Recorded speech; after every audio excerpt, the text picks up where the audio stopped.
সবাইকে জানাই good evening. আজকে কোনো ভিডিও ছাড়া হয়নি, কারণ সকাল থেকে অনেক ব্যস্ত ছিলাম। কারণ হচ্ছে আজকে আমার বাড়িতে এসেছে আমার মা। তো তোমাদের সাথে দেখা করিয়ে দিই মাকে।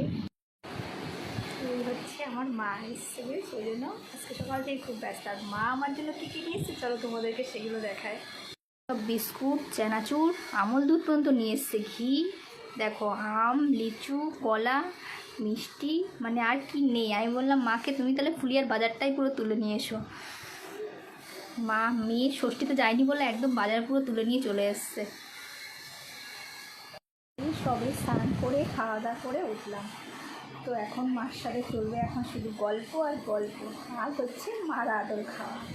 তো তোমাদের কীরকম লাগলো এই ব্লগটা প্লিজ কমেন্ট করে জানিও। আর জানোই তো মা আছে মানে পৃথিবীর সব কিছু আছে তার কাছে।